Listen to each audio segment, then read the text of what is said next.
అయితే ఇది పండిస్తున్న క్రమంలో మేము తెలుసుకున్నది ఏంటంటే, అందరూ గూడా ఈ బ్లాక్ రైస్‌ని, రెడ్ రైస్‌ని మేము ఎక్కువ తినలేం గదండీ! ఒక పూట తింటున్నాం సరిపోతుంది. వైట్ రైస్‌లో గూడా మంచి రకాలు ఇవ్వండి అని జెప్పి వాళ్ళు అడగడం మొదలుపెట్టారనమాట. ఈ క్రమంలో మేము సెర్చ్ చేస్తూ ఎవరైతే వినియోగదారుల యొక్క రిక్వెస్ట్‌ని మనం తీసుకున్నప్పుడు, వైట్ రైస్ కూడా మంచి రకాలు ఇవ్వని జెప్పేసి మైసూర్ మల్లిక అని జెప్పి మన నాటు విత్తనాలు పూర్వకాలం నుంచి ఉన్నాయి మనకి. సో, వాటిని పండించడం జరిగింది. సో, ఈ మధ్య కాలంలో ఈ కోవిడ్ వచ్చిన తర్వాత వైట్ రైస్‌లో మంచి రకాలు వెతకాలన్నప్పుడు నాకు నార్త్ ఇండియా నుంచి ఉత్తరప్రదేశ్ సంబంధించిన వ్యక్తులు నాకు కొంతమంది పరిచయం అయ్యారనమాట. వాళ్ళు కాలా నమక్ అనే విత్తనాన్ని నాకు పంపించారమ్మా. ఇది కాలా నమక్ అంటే ఇగో ఈ విధంగా ఉంటుందనమాట. కాలా నమక్ అంటే ఈ ఒడ్లు నల్లగా ఉంటాయన్నమాట ఇట్లా చూడ్డానికి. చేను పైన ఇంకా చాలా బ్లాక్ కలర్‌లో ఉంటది. ఇలా ఒడ్లు బ్లాక్ కలర్‌లో ఉంటాయి. ఇది విచిత్రం ఏంటంటే బియ్యం ఎరుపు రంగులో వస్తాయి. హుహు. బియ్యం వైట్ రంగులో వస్తాయి. తెలుపు రంగులో వస్తాయి. అవును. ఇప్పుడు నేను ఇంతకుముందు 3 రకాల రైస్ ఇప్పటివరకు చూపిచ్చాను. బ్లాక్ రైస్ వచ్చేసి అది ఒడ్లు నలుపు ఉంటాయి, బియ్యం నలుపు ఉంటాయి.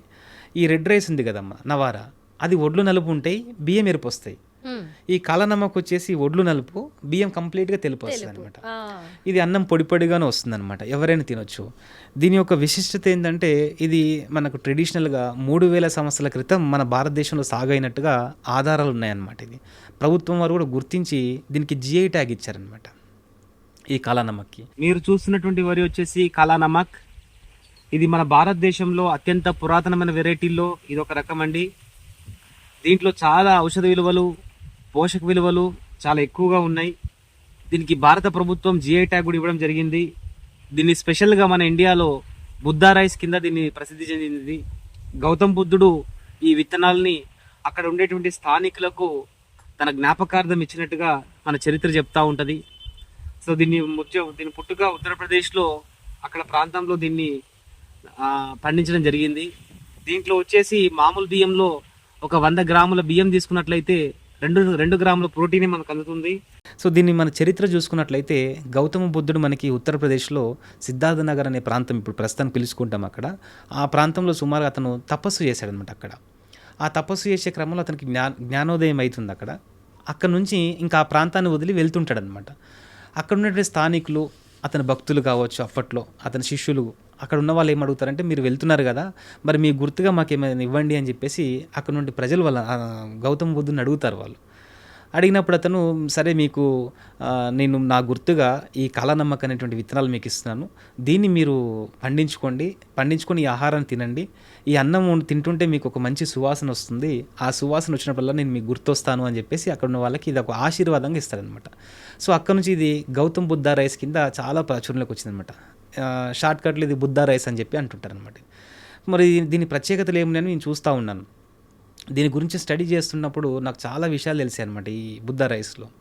ఇప్పుడు ఇది ఆ రోజుల్లో మరి గౌతమ్ బుద్ధుడు 3000 సంవత్సరాల క్రితమే ప్రజలకి ఇది ఇచ్చి ఈ రైస్ తింటే శారీరకంగా ఆరోగ్యాలు ఎన్ని ఉన్నాయో, మానసిక రుగ్మతలు తీసే గుణం కూడా ఈ రైస్‌లో ఉన్నాయి.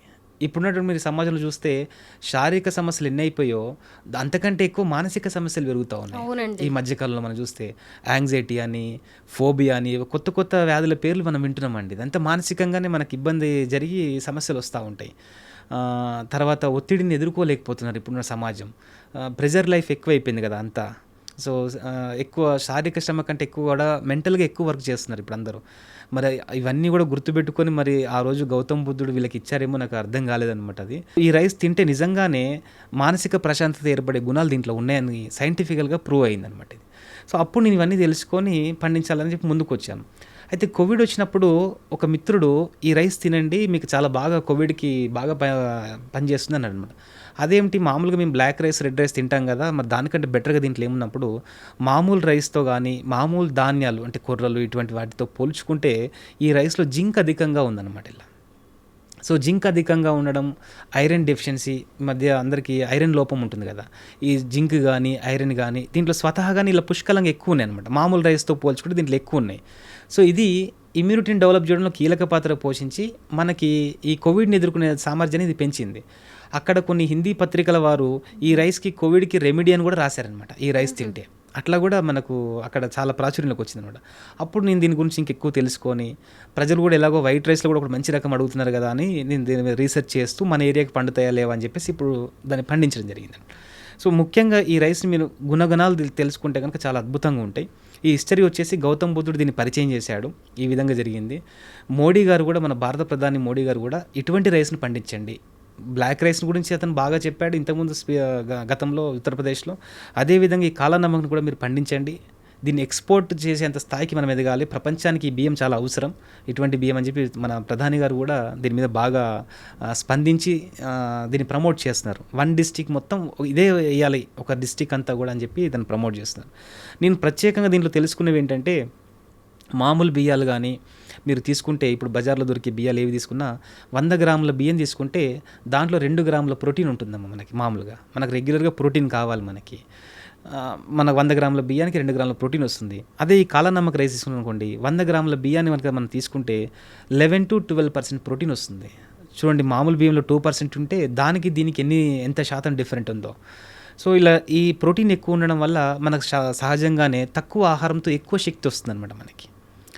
అందువల్ల దీన్ని తీసుకుంటే మనకు చాలా యాక్టివ్గా ఉండగలుగుతాం మనం తక్కువ ఆహారంతో.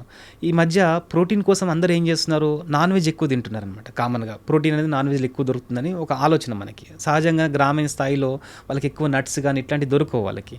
సహజంగానే వాళ్ళు నాన్ వెజ్ ఎక్కువ తీసుకోవడం మొదలుపెట్టారు, చికెన్ ఎక్కువ తింటారు ప్రోటీన్ కావడం కోసం. కానీ అంతే స్థాయిలో శాకాహారాలు కూడా పెరుగుతున్నారు మళ్ళీ మన దగ్గర. ఎందుకంటే ఎక్కువ నాన్ వెజ్ తీసుకోవడం వల్ల అనారోగ్య సమస్యలు వస్తున్నాయి అని చెప్పేసి చాలామంది వెజిటేరియన్గా మారుతూ ఉన్నారు. ఈ వెజిటేరియన్స్కి సహజంగా ఈ ప్రోటీన్ దొరకడం కష్టం అవుతుంటుంది అనమాట. అటువంటి వాళ్ళు ఈ రైస్ తీసుకున్నారనుకోండి, న్యాచురల్గా ప్రోటీన్ అందుతుంది, బలవర్ధంగా ఉండొచ్చు, నాన్ వెజ్ తినాల్సిన అవసరం లేకుండానే ఈ రైస్తో వాళ్ళు హ్యాపీగా ఉండొచ్చు అనమాట. కానీ ఈ వైట్ రైస్ కాకుండా ఏ రైస్ కొందామన్నా కానీ కాస్ట్ చాలా ఎక్కువ అండి. ఇది మిడిల్ క్లాస్కి కానీ పూర్కి ఏమాత్రం అందుబాటులో లేవు. ఎంతైనా కొంచెం హయ్యర్ క్లాసెస్, రిచ్ పీపుల్కే ఇలాంటి బియ్యం అందుబాటులో ఉన్నాయి అనిపిస్తుంది. దీనికి ఏదైనా రెమెడీ ఉందంటారా? అందుకని మేము ఎవరైతే రైతు స్థాయిలో ఉన్నారో ఫస్ట్ నేను బాగు చేయాల్సింది రైతునే. ఎందుకంటే రైతు అనేది నా కుటుంబం ఫస్ట్ నేను భావించేది. రైతు ఆరోగ్యంగా ఉంటే భూమిని ఆరోగ్యంగా ఉంచుతాడు, ప్రజలకు ఆరోగ్యమైన ఆహారం ఇస్తారనమాట.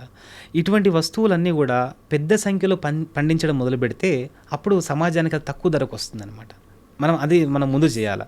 ఇది లిమిటెడ్గా పండించడము, పూర్తిగా మనం ప్రకృతి వ్యవసాయం కానీ సేంద్రీయ వ్యవసాయంలో పండించినప్పుడు దిగుబడులు బాగా తక్కువ వస్తాయి అన్నమాట దీన్ని. అందుకని దీన్ని ఎక్కువ మంది రైతులు కలిసి ఎక్కువ మొత్తంలో పండిస్తే, ప్లస్ వాళ్ళు ప్రభుత్వం నుంచి కొన్ని సలహా సూచనలు కానీ కొన్ని సేంద్రియ ఎరువులు మంచిగా వాడుకొని పండిస్తే దిగుబడులు పెరుగుతాయి. అప్పుడు సహజంగా దిగుబడి పెరిగినప్పుడే ప్రజలకు తక్కువ ధరకు అందుబాటులో వస్తాయి. సో అది నెరవేరాలంటే ముందు రైతులు పండించుకోవాలి దీన్ని బాగా. చాలా బాగా చెప్పారండి. నిజమే, ఎక్కడ అసలు సమస్య ఉందో ఆ సమస్యను కూడా మీరు తెలుసుకున్నారు.